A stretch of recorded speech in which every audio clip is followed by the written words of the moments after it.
Denver, one of the most sinful cities in America? Ah, damn. That means I'm behind the curve. I got some sinning to do. Make it number one. Make it number one. Make it number one. Oh, this is going to be so much fun. You only have a pastor and a Catholic educated kid here. Yes. Why are we number one? Why aren't we? Why can't we go and do more sinning? Again, I'm a Catholic kid. I remember the time in which you did indulgences. I'm thinking, hey, we got some opportunity to make some cash here. Get an extra revenue stream. We keep doing the sinning. We even go to that indulgence thing. There's a revenue stream we can get invested in. I like that. It's 8 o'clock in the Mile High City on this Thursday, November 20th, 2025. Good morning, Denver, Colorado. You've tuned in to the Jeff and Bill Show. News Talk 710 KNUS. I'm your co-host, Jeff Hunt, along with Bill Thorpe, bringing you the freshest insights, hottest takes from the right, left, and center. We'll get to this after news and comment with Blake Olson. Mile High Sin City. Denver ranked as one of the most sinful cities in America. Look, I've been saying that Colorado hates Christians at this point, makes us sue constantly in order to be able to live out our faith. Maybe I haven't been wrong. I tend to pick up on these vibes. All right, let's go to Joan in Lakewood. Good morning, Joan. You're on with Jeff and Bill. Morning. Good morning. So, Bill was asking, how we can go forward as a GOP. And I believe that actually Jeff has the answer, because Jeff has been talking about coalitions, and in Elbert County, the school board passed a very good slate, and they did it because there was the GOP that had been there, but there was also the Peppers group, which operates outside the GOP, and they all come together. And I'm watching right now here in Colorado. I was contacted the other day by a man who's thinking he's going to run for Brittany Patterson's seat, and he's trying to put together all the coalitions in Jefferson County. Well, I appreciate you bringing that up, Joan. Yep, Dee's wonderful out in Elbert County. She's done a great job with We the People. And if how we run campaigns is the process to win, it's definitely going to make everyone's heads explode, because we're unabashedly conservative. We're just like, yeah, the problems you all have out there is due to the Democrats. Don't let the libs win. And then we won big. So maybe that's all we needed, was to just make fun of Democrats. I think it's true, and you've been giving me some really great information today, because we did have a meeting last night. A coalition of people pushed back with the city planning on some annexing that they're planning. They put this plan together, and it didn't go forward. They just said, oh, this is just paperwork we're doing for the state. We're really not going to do this plan. It's just paperwork. And it's one of those things where a whole bunch of people were in the room, and they had all sorts of different affiliations.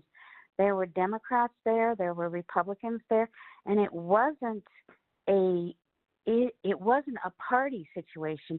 It was issues. That's right. And that's how we're going to win, is issues.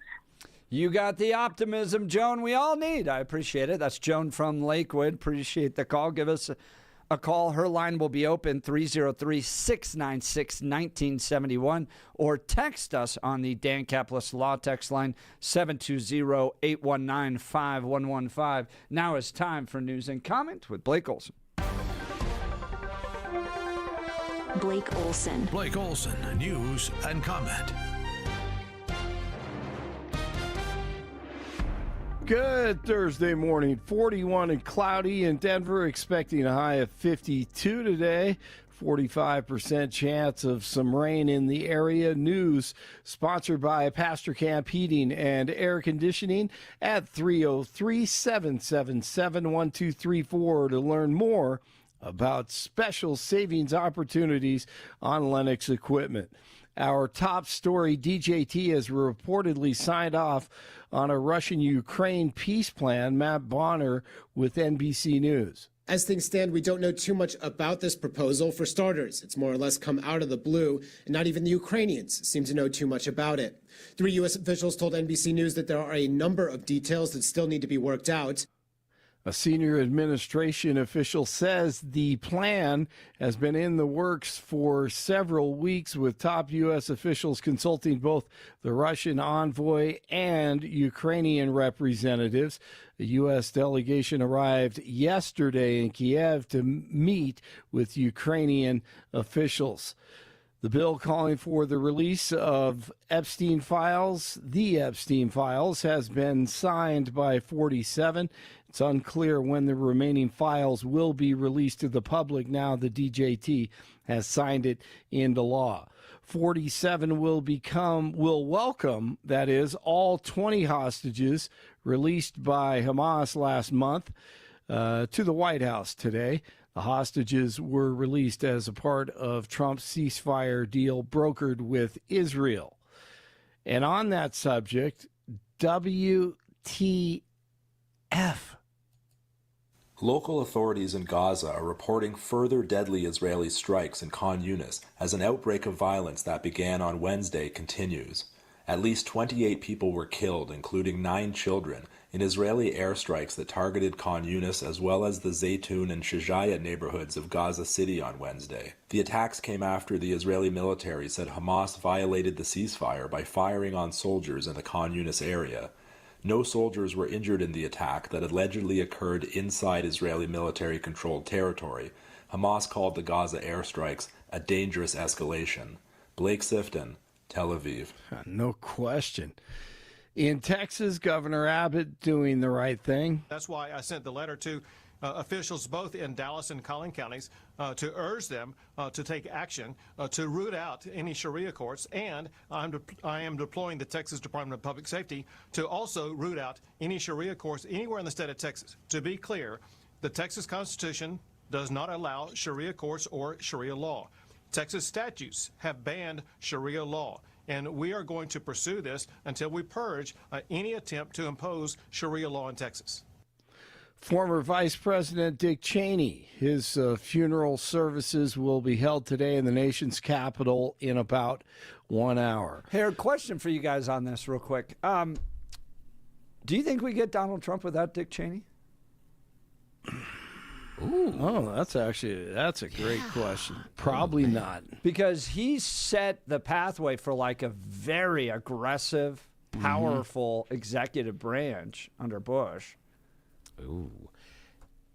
That's interesting because I think there are choices and changes that happen inside of the GOP because of Dick Cheney. And I like what you're saying about the aggression and the forward thinking, but I also think the other side of that is the evaporation of the neocons and that movement based on what happened post Cheney, that arm kind of went a different direction and disappeared.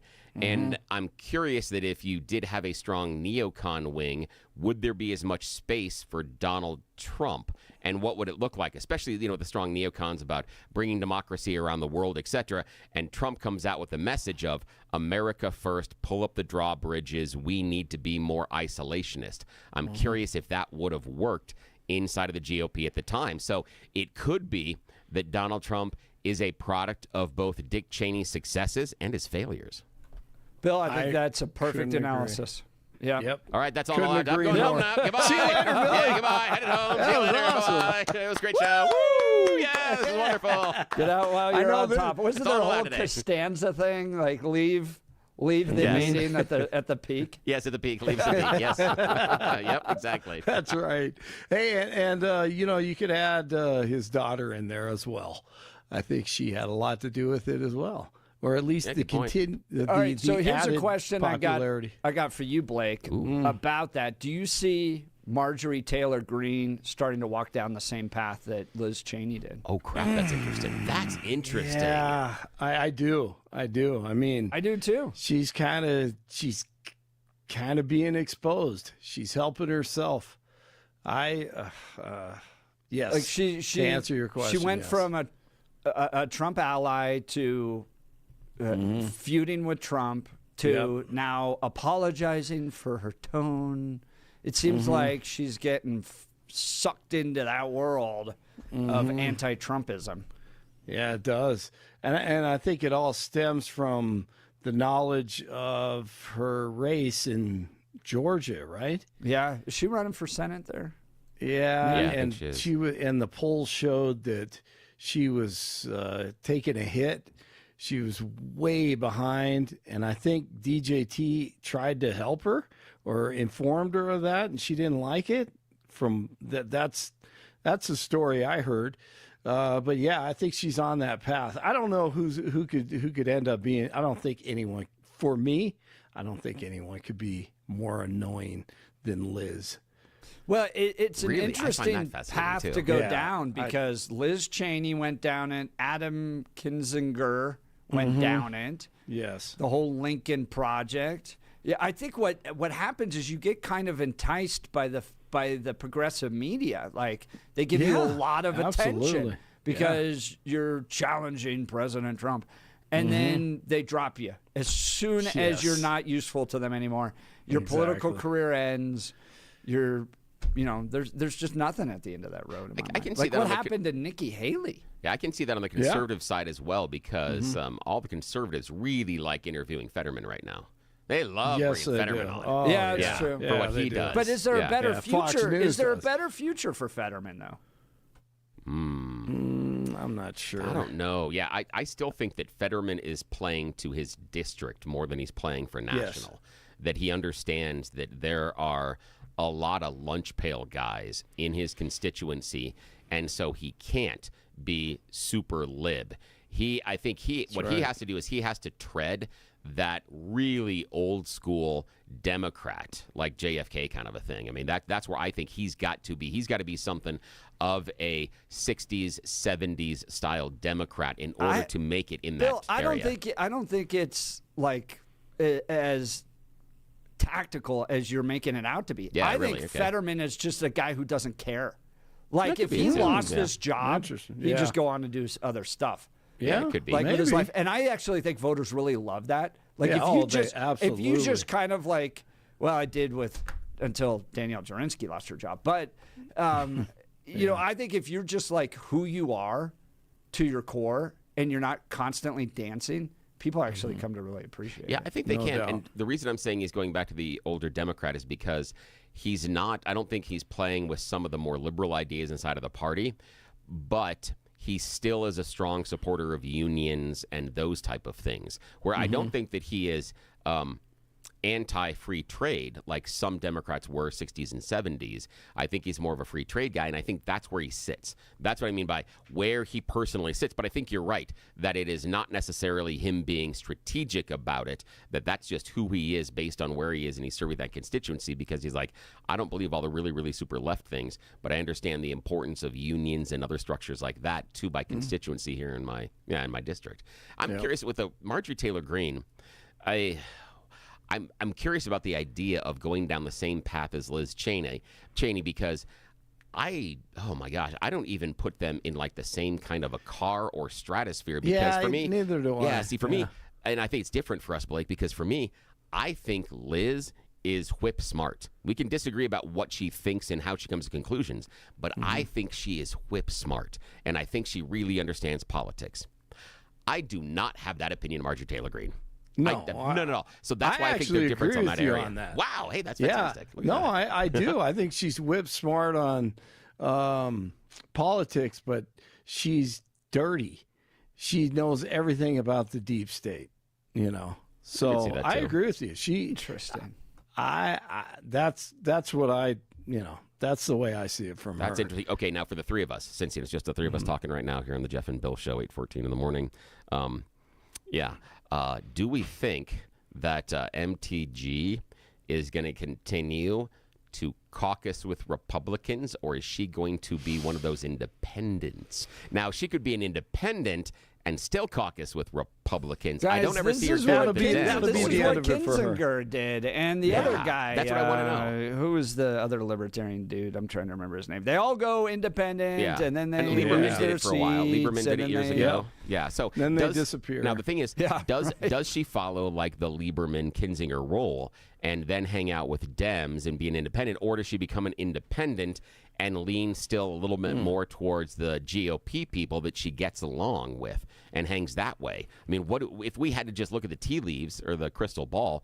What would you predict if we were, the carnival, future teller? We're sitting there and MTG comes in and lays down her $5, and we've got the silk scarves on, and we got the incense burning and this crystal ball in front of us, and we're like, we will see what the spirits hold. Blake, what do you see the spirits holding for Marjorie Taylor Greene? If she does that, I mean, based on what I know about Georgia and where her district is, I think she's done.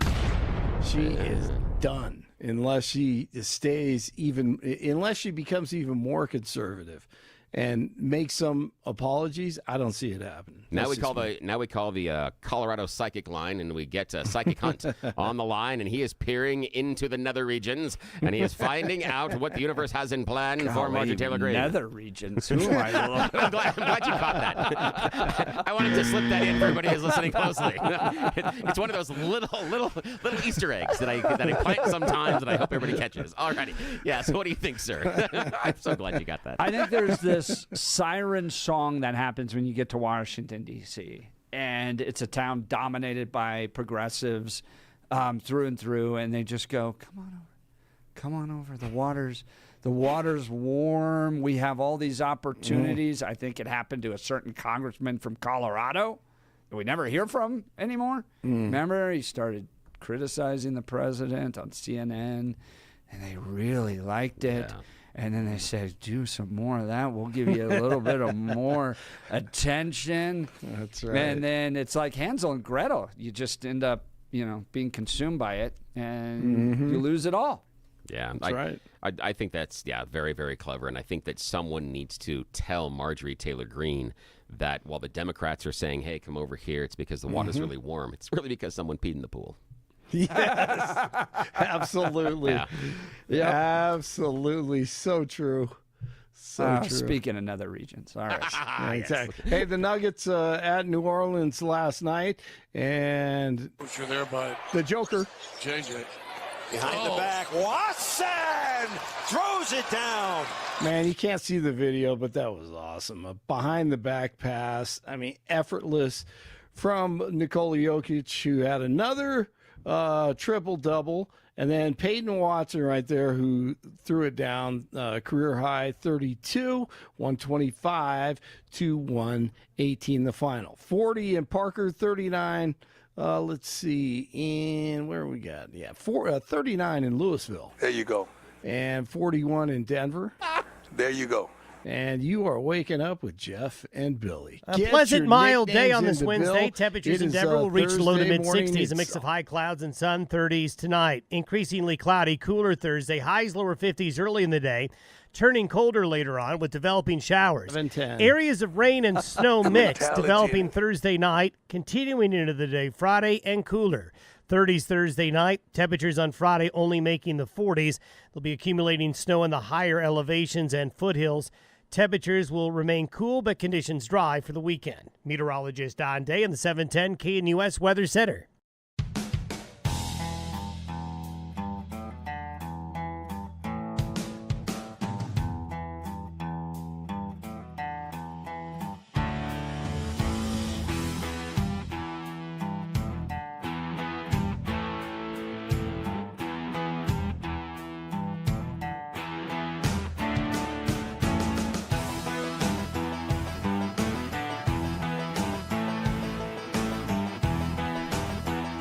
All right, Denver, you need to go to church. You got a sin problem. This is coming from Fox 31. Most Americans could probably identify the most sinful city in the country, Las Vegas, with the nickname Sin City. It's not the only place that appears to love its vices, according to a new WalletHub ranking to identify the darkest corners of America. Study ranked 182 American cities on how sinful they are, and Denver made the top 10 most sinful cities in the U.S. The study looked at 7 areas of focus: anger and hatred, jealousy, excesses and vices, greed, lust, vanity, and laziness to determine the rankings using 37 data points, including things like violent crime, obesity rates, and online searches for illicit behavior. Mile High City came in at number 6 most sinful city in the U.S., according to the ranking, putting it with the likes of notorious sinful cities like Las Vegas, Miami, and New Orleans in the top 10. So Las Vegas, number 1, Houston, number 2, L.A., number 3, Philadelphia, number 4, Atlanta, ATL, number 5, welcome to Atlanta, where the players play, and then number 6, Denver, followed by Miami, Dallas, Phoenix. New Orleans was number 10. We're more sinful than New Orleans. Like, I've only been to that town once, and it was so weird. I, swung by a Walgreens, and there was a bunch of dudes in their 30s buying Pedialyte. Oh, that's because of heavy drinking. That's exactly what. Oh, yeah. Yes. College Bill knows that trick. That I just found so weird. Yeah. Like, you couldn't just, have 2 drinks. You had to have, 20 and then it's that you have a plan. Respond with Pedialyte the next day. At least shout out to them having a plan going, this night's going to get out of hand. I got to be ready for tomorrow. And at least they're pre-planning. It's so weird to me. All right. Yeah. Among Denver's most sinful categories were anger and hatred. Believe me, I've experienced that. Got kicked in the back covering a rally. And lust, both of which Denver came in at number 9. Lust. Wow. What are you guys searching online? Data points in the anger and hatred category included violent crime rates, bullying, hate groups, gun deaths, and mass shootings.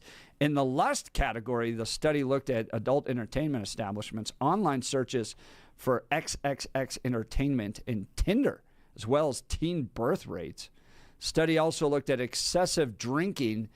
In the excesses and vices category, Denver ranked at number 44 in the category as a whole, but the Mile High City was number 2 in the entire country for excessive drinking specifically.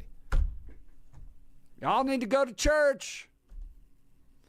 I looked this up. Colorado as a whole, Bill, is about a third of people attend church regularly. Yeah, it seems about right, based on what I see. You got to pump up those numbers. Here's the thing: is I've seen people that I see in church on Sundays and drinking their asses off in the bars on Saturdays. So I've seen those people. So I'm not always convinced that sometimes that they prevent one or the other. I thought it was interesting the silos of where some of those excesses were. I thought that was really interesting, that we were really high in some levels and then we were lower on other levels. Like the idea of, what was it? It was jealousy and rank and excessive vices, or, so jealousy and excessive vices. So the idea is, we go ahead and we drink and we party and we do a lot of sinning, but there's some of it that is not necessarily in the greed. We also ranked fairly low. It seems like we have a certain predilection in our sinning, that we like certain types of sin, but we avoid the others. We're not an equal opportunity sinner, unlike people in New Orleans and maybe Vegas. So maybe that's where we're missing the boat. If we got to get to number 1, I guess we need to embrace more we sinning. should be helpful. We don't have legalized prostitution. Good night. Yeah, exactly. I know. We're in need of some pastors and missionaries. Denver quickly becoming Nineveh and Sodom and Gomorrah as one of the more sinful cities. So to all you pastors, missionaries, street preachers out there, you got some work to do. We need some help. Get Colorado turned around. I've seen studies in the past that show direct government spending attributed to sinful lifestyles. So the more you sin, the more the government has to step in and take care, for instance, of children born out of wedlock. Those are increased services that have to pop up. Marijuana poisoning has driven a lot of emergency room visits, and that has brought the cost of healthcare up. So it ends up costing all of us. This is one of the criticisms I've had of the libertarian worldview, that, I should just be able to do what I want in my own privacy, in my own basement.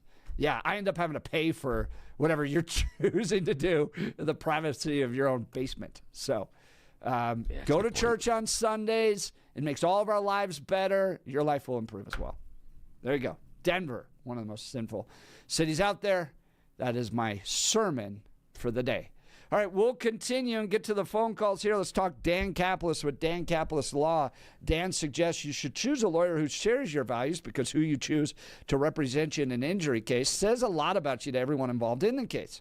Dan Caplis is the son of a police officer and a former seminarian who's dedicated the last 40 years of his life to helping people who've been hurt in serious motor vehicle crashes. Dan is believed to be the only lawyer in Colorado history to win 5 straight multi-million-dollar verdicts in Colorado crash cases. Dan is also believed to have won the largest truck crash verdict in Colorado state history. Dan Caplis Law is the official law firm partner of the Denver Nuggets and the Colorado Avalanche. Dan Caplis has not only delivered on all these great victories in motor vehicle crashes, he got a $200 million victory for the family who lost their little girl in that Glenwood Springs amusement park accident. He exposed that the company had processes that they were training their employees to bypass alarms. That was something that required in-depth research and a deep commitment to getting justice. Dan Caplis not only got justice for that family, he improved all the safety standards at all the amusement parks in the state, making your life better. That's how much we trust Dan Caplis. He's gotten justice for everybody. Dan Caplis is a serious firm for serious cases. Dan accepts righteous injury cases on a percentage fee basis so that he can represent good people from all walks of life without regard to ability to pay. So if you need Dan's help, give him a call, 303-770-5551. 303-770-5551 or hit dancaplisLaw.com. That's Dan, C-A-P-L-I-S Law.com. Text messages coming in. Breadman, heretic, papists don't believe drinking is a sin. Cheers. That's fantastic. Yes, we get to drink every Sunday. It's just really bad wine. Yeah, the problem. Yeah, and again, appreciate your Breadman. And just like Breadman, he gave us a name a little while ago. So when you are texting in, go ahead and please throw on a moniker, a nickname. It's the time to choose your own professional wrestling name. We don't want to refer to you just by the last 4 digits of the phone number. That's boring and stupid. We've added Four Corners Steve. We've got Suzanne. We've got Gold Brick, Marvin the Meat Hauler, Cap Hill Phil, and more of you sending us your names when you text in, even like KJC. Text in, give us your moniker. You get to choose your nickname. How often do you get to do that in life? Hit the text messages, give us your moniker, and we'll make sure to refer to you by that. Bill, what's your gaming name? Oh, my gaming name is absolutely really, really stupid because I don't want to do it because then people will find me online. Yes, I want people to find you online. No, Come because on, Bill. No, it's really ridiculously easy to find me because I did something that was just stupid and easy and it's not clever at all. And I'm not about to share with anybody because then I'm going to be stalked on PlayStation. So, no.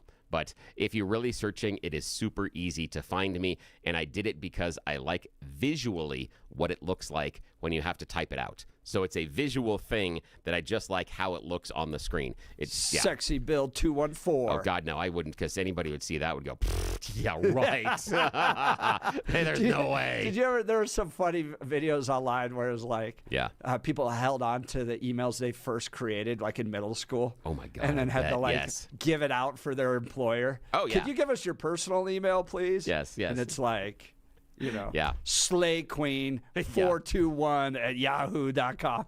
Now, luckily I had really boring first email names. My younger brother had combined the names of 2 bands and 2 songs that he liked, and it didn't make any sense when you're an actual full-grown adult, so he had to abandon that one, and I still tease him about it, to this day. But it was a combination of 2 different bands and 2 different songs together, and it made no sense. You want to know what my gaming name is? I think I only play like 2 games online. What is it? What? Jeff Hunt. Ah, see, there you go. There you go. I'm not even trying to hide it. There you go. There you go. Yep. You can find me on, I don't even know, Wordle, I guess, maybe. Wordle, yeah. All right, we'll get to Joe next. You guys are listening to The Jeff and Bill Show. This is Denver's Talk Leader News Talk 710 KNUS.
we have so many text messages coming in with people giving us their names. I love Herb, the conservative Jew. Yes, Herb's this is awesome. great. He comes to the events, too. So it's a lot of fun to hang out We with. added in Peach Queen. Cure fan was saying sorry because he's a longtime downtown Denver bartender, and he said probably all the sinning is in due in part for him. And I'm like, hey, don't take responsibility, take credit. Celebrate this, my friend. Celebrate this, Cure fan. Nice to hear from you, man. Gabe wanted us to make up a name for him, but that's just going to go down a road he's not going to like. He's a Raiders fan, and we've already suggested some inappropriate names. We love you, Gabe. All right, let's go to Joe in Arvada. Good morning, Joe. You're on with Jeff and Bill. Hey, morning, Joe. Morning, Jeff. Billy, I agree with you. Jeff, everyone needs to go to church, but you can go on Wednesday. Wednesday night, we had 50. Last night, we had 50 baptisms. That's fantastic. I'm that's glad to amazing. see that. And, Joe, tell people what baptisms are, why it's important. Baptism is where you die to your old self and you're dunked in the water. You declare your faith in Christ by being renewed. When you come out of the water, you're outwardly declaring your faith in the Lord Jesus Christ. Now, Joe, can you tell us a little bit about who they are, the demographics of who's involved, and just a snapshot? It doesn't have to be about everybody there, but sort of the path that brought them. Because some of these, I'm guessing, not necessarily on the younger side of life. You're not doing babies. You're doing people that are kids, middle schoolers, high schoolers, and even adults. Talk to the audience a little bit about the path that these people traveled to get to this with you. Oh, absolutely. You're right. These, there were a lot of young people, but nobody really younger than, I think the youngest we had was somebody in the 10 to 12-year-old range, but that's a little young. Oh, that's really because cool. you have to be at the age of accountability. You have to know what sin is and turn your life from it. And repenting is doing that. Now, we can't do it on our own. God does it. God cleans the fish. Jesus turns our life around, but we have to be the ones willing to take an about face. We gotta leave that life. And so I was a wayward child. In fact, a young person, I should say. I will also tell you I have to give a speech to the men's prayer breakfast pretty soon on how forgiveness brings unity, and as appropriate to that, I'm actually going to focus on Luke 15, the parable of the prodigal son. Actually, that was named later. It really should be the parable of two sons. Because, the one son is in wild living and turns around his life. The other son is resentful and angry at the end of the parable. And I think that describes the people in Denver very well. We have the two groups, wild living and then the self-righteous group. That's a great point. And it's a very big problem.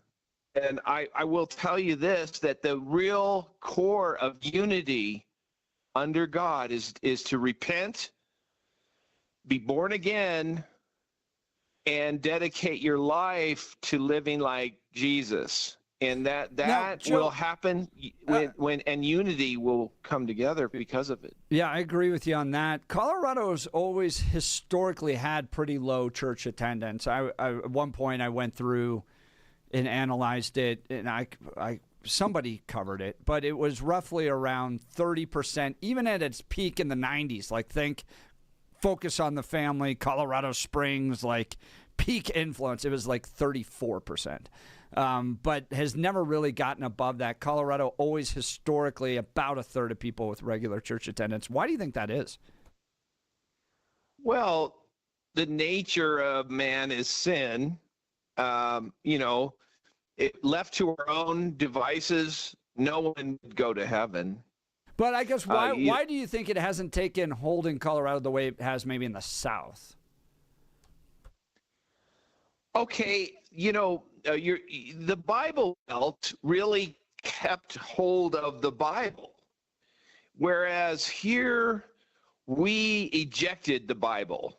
If you look at the blue states, we rejected the maintenance of the Ten Commandments. There was always, this libertarian bent is okay when it comes to things like decision making, but it's not okay with regard to rejecting God because it leads to an immoral society. And I think it leads to a socialist society over long Absolutely. terms. But when you look at the history of Colorado, right, the people that came to Colorado when it was founded, think mid to late 1800s, right, or the Centennial State founded in 1876, they were people striking it out on their own. Right, so if you were an established family, for instance, in Philadelphia, you didn't come west. It was oftentimes young men looking for riches that helped establish the western part of the United States. That's why it's always been kind of libertarian in its feel, because it didn't have those established families the same way the East Coast did. But I think that has led it in this pathway of becoming more and more Democrat, more and more socialist. And as a result, ironically, we end up with a bigger government.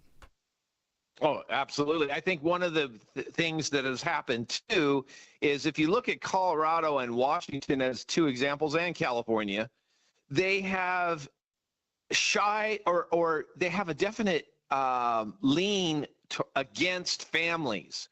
When I say that, if you look at how the human services are set up in Colorado and Washington, there's very much this pro-divorce, pro-abortion, breakup of the family. And, that actually leans into other things like transgender and so forth, because that is the enemy's game. It really is. The enemy wants us to break up the family. The core of Christianity is family, a husband, a wife, and children. That is the essence of Genesis 1 and 2. And then 3, we get some problems in the family. We have the serpent coming in to break up the family. That's exactly what the enemy's game is. And if you look in Colorado and Washington, two places where they really promote, single motherhood and the single fatherhood, although I think there's definitely leaning against the father. If I would love to hear somebody from Human Services tell me that they're favoring keeping families united. I don't believe it. 7833 texting in. Church attendance and educational levels are inversely correlated. The South is ranked lowest in education consistency. Colorado among the highest educated. I don't think that's right. I actually think that regular church attendance and academic success are correlated, not inversely correlated. I have found, for instance, that kids that are homeschooled perform wildly well on standardized tests and out in the workforce. They do great, and they often come from very religious communities. So I don't think that's right. But go ahead. What is education? If education is your quotient of wokeness, that's what you get from a public school's education, the quotient of wokeness.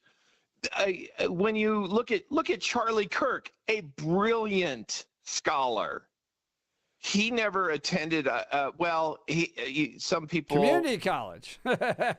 Yeah, well, he was online with some of the colleges and aced all the courses that he took, by the way. Hills down. And when you go to colleges today, you just find this mostly focus on wokeness. What is keeping educated mean today?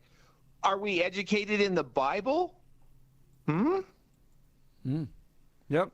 No, I think they're educated. Like what I've often said about government-run education right now is they can't pass a standardized test, but they can sure tell you that Republicans are Nazis. So I think they come out as these like little woke Marxists. All right, Joe, I appreciate the call. Thanks so much. Yeah, thanks, That's Joe. Joe from Arvada. Let's talk advanced hair restoration.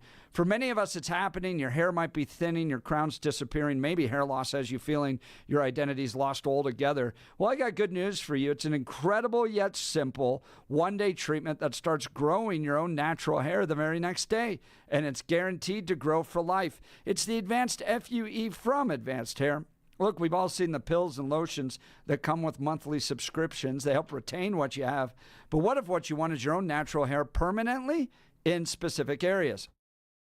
From Advanced Hair's state-of-the-art facilities to world-class Dr. Tanya Pauls, it's not maybe your hair will regrow. It's guaranteed that your new hair will grow.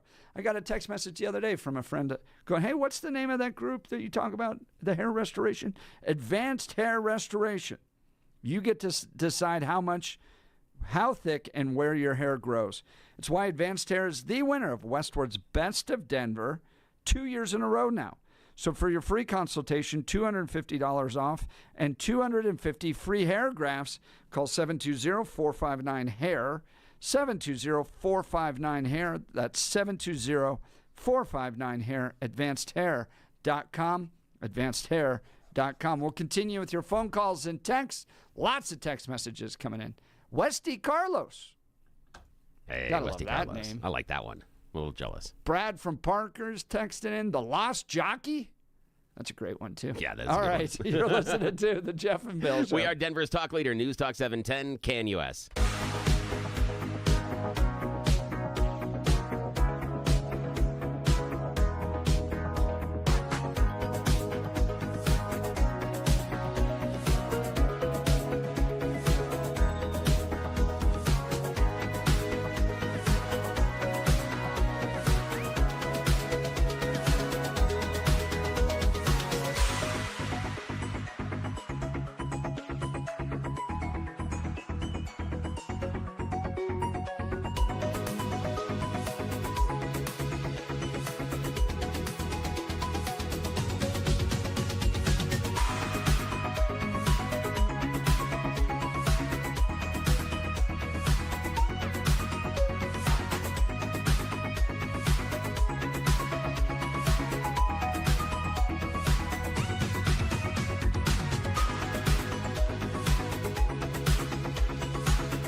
Welcome back to the Jeff and Bill Show. We're talking a headline from Fox 31. Mile High Sin City. Denver ranked as one of the most sinful cities in the United States. And how appropriate is this song? Naughty by nature. And OPP. I didn't pick this. This just happened in the system. I'm like, oh, yeah, we're going to keep this one. Among Denver's most sinful categories were anger and hatred and lust, as well as being number 2 in the country for excessive drinking. At least we don't have casinos down here, and that's in part because of a campaign effort I was a part of. Yeah, they wanted to bring out casinos to Arapahoe, the dog tracks. Or horse? Is it horse tracks out there? Dog tracks? Maybe both. Yeah, both. It would be both. Both out there. Yeah, because they ran because the company that owned the horse track eventually picked up the dog track, and yeah, they wanted to add the gaming to both tracks. And I know that you were on the other end fighting. I know that because at the time I was paid to announce the dog track races. So yeah, I was. Really, you were out there going? Yeah. Yes. Here comes Rusty. Oh yeah, that was me. Yeah, I did that. Yeah, that was one of the weird jobs I've had in my past. That's hilarious. Oh, yeah. Why don't you still do it? No dog tracks. Are we done with the dogs? Yeah, their dogs are closed. Yeah, nobody runs dogs anymore. And horses are really difficult because of the distance and the description that is taken. And so if I really wanted to do the work and lean into it, yeah, they would have picked me up as a horse announcer. I didn't want to spend that kind of time. And there weren't enough shifts that were available for me to make it work. You have to talk really fast, too. Oh, oddly, I'm very good at that. But the one thing is, it has to do with how far the horses get away. It's really easy inside the dog track. It's basically 43 seconds of chaos. But it's a longer race, and you've got to pay attention a little bit more. If you watch horse race callers, a lot of times using binoculars because they can't see when they're talking about what's going around turns and on the far corners. They can't see that far. Dog track, much shorter, much smaller, much easier to see that one. Yeah. In fact, one of the dominant dogs when I was back renouncing greyhounds, if anybody all went out to the track, you'd remember the war deputy. That dog was a beast. He won everything he got entered into. That's hilarious. He was a monster of a dog. Anybody who's out the track will know the dep. Here's the question I have for you all. We're clearly not Las Vegas. Are you happy that we're not? That we don't have casinos down here? Because I was part of the effort to keep that away from the city. And in part, if you remember, we covered the story about the fact there's not so many kids being left abandoned in cars because the casinos are so far away. Yeah, because you have to actually make the effort to get there. In Philadelphia, yes, they actually have a serious problem of kids being left alone in cars while mom and dad go gamble. Yeah, people roll through that pickup line at the school and then stop off at the casino on the way home and forget, oh, yeah, the kid's in the car. Side note, just for that, Telluride, Kia Telluride. Their brand new version, they have radar internally in the car. And so part of it, if there's movement? Yeah, part of it is because if you leave your pet or your child in the car, it'll warn you. It also will set off the alarm if someone somehow bypasses the exterior. But one of the safety features is, because evidently enough of us have been leaving the little ones in the car, it now will alert you. We're that stupid, yes. Here's the thing. I would not want us to be Vegas. However, younger Bill loved the idea that at Vegas you had those adult Slurpees you could walk around with and everybody refilled them. That was fantastic. I'm not saying we should alcoholic? do it. Oh, hell yeah. Yeah. The Big John giant such things. A good Catholic. And just wandering around. It was fantastic. Hey, I said a prayer every time I got a new one. We're also asking people to give us their names they want in the text message line, so it's not just a phone number. Iggy saying, I have so many fake names, I forgot my real one. I like that. Just pick the ID that's on top and we'll go with that one. 7760, go and call me an SOB. Sweet old Bill. I love that one. That is going in. And we are keeping SOB, sweet old Bill. That is going in the system right now. I just pushed add. That's fantastic. That's a wonderful one. So join the conversation. Would love to hear from you. Denver, more sinful than New Orleans at this point, but not quite Las Vegas. We've broken the top 10 out of 182 ranked American cities as one of America's most sinful cities. It's got to turn around, people. You got to go to church. We need some street preachers out there making it happen. We're on our way to becoming Nineveh or Sodom and Gomorrah, if you've ever read the Old Testament. So turn it around. Let's get going to church. Your life will improve. It'll make our communities better as well. But are you glad that we don't have casinos here? Because that may come back. Or legalized prostitution. We don't have that Las Vegas does. So are you happy that we're not quite Las Vegas?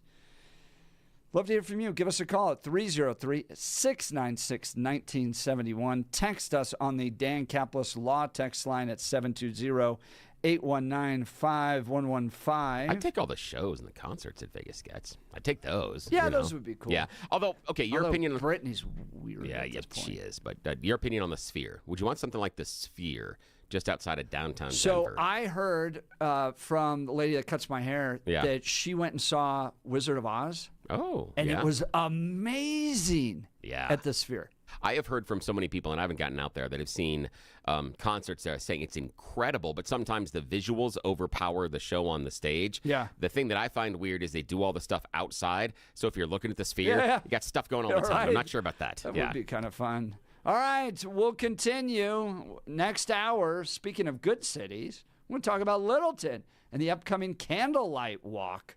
Alexandra Vanderpool will be joining us. You're listening to The Jeff and Bill Show. We are Denver's talk leaders. Send us your nicknames. This is 710 KNUS.